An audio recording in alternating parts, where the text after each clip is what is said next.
right, what's up? Hey, here with my homeboy Lou. Lou, I wanted to ask you a few questions, man, about what's going on here in today's world.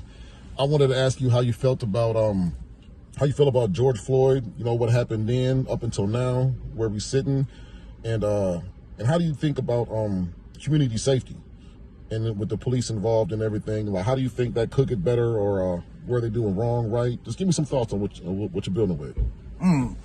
Well, you know, it's like, first of all, like the George Floyd thing, you know, I got a chance to meet the guy. Oh, that's right, you knew the brother. That's right, Yeah, I forgot about that. I got a chance to meet the guy. Yeah. And you know, when you first meet him, he could come off intimidating, but he's a teddy bear, man. He was a good dude. Like I said, I met him.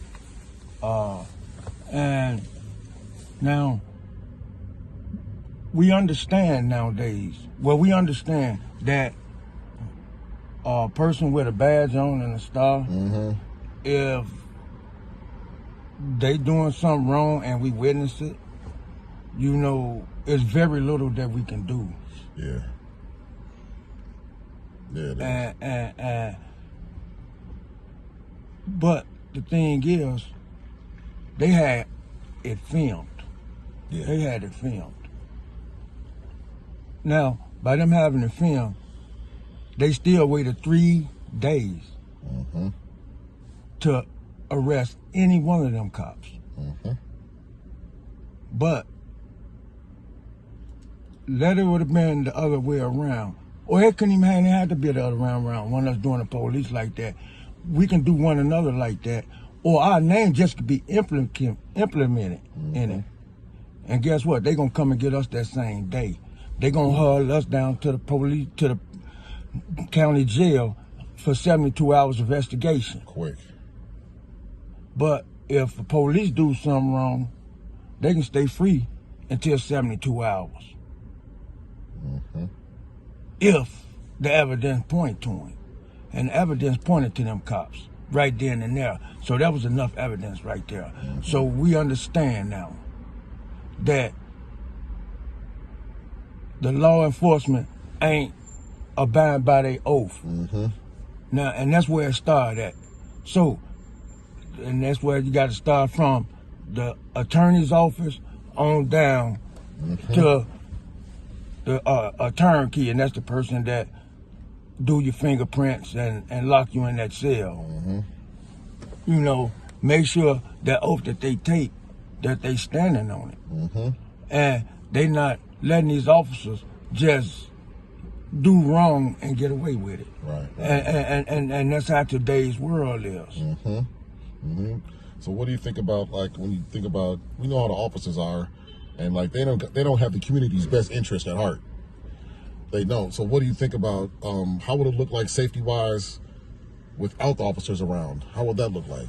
Well, I'm honestly speaking, and you know, I'm not fond of the police at all. None of us are. You know, I'm from Chicago, and I didn't have my run-ins with the law. You know, they did me wrong. I did some wrong. I'm not gonna lie. And but now the thing is, we need them out here though. We need them out here. You know, but the thing is, we also got a lot of organizations that's supposed to be out here on the outreach program. You know, they're supposed to be out here reaching out and you know, that's when they need to, you know, find out a way to get something set up where though when these 911 calls get called in, they can get them too. Yeah. They can hear it too. Then they go on the scene and they ain't got to do nothing but just stand there and make sure the officers doing their job correctly. Right. The best for that person. And if they not, then they have a chance to intervene, and at the same token, make it aware, go call the Safety Communication Center or whatever, make it aware of what these officers doing. Right. Delta 14, coming. Cool. Well, hey, thank you, Brother Lou. Yeah. I appreciate it, man. You're welcome. Because we out here still fighting, but we got to get all the information and make it known. You know, and And I get it. Black Lives Matter. I get that. Yeah. All lives matter. They do, yeah. All lives matter. Guess what? That's why we need to stop, look, and think. Instead of trying to outdo, outshine, or have more than one person, let's work together and get everything together. Right. And then if we can do that, if we can work together, help each other out, you know, and stop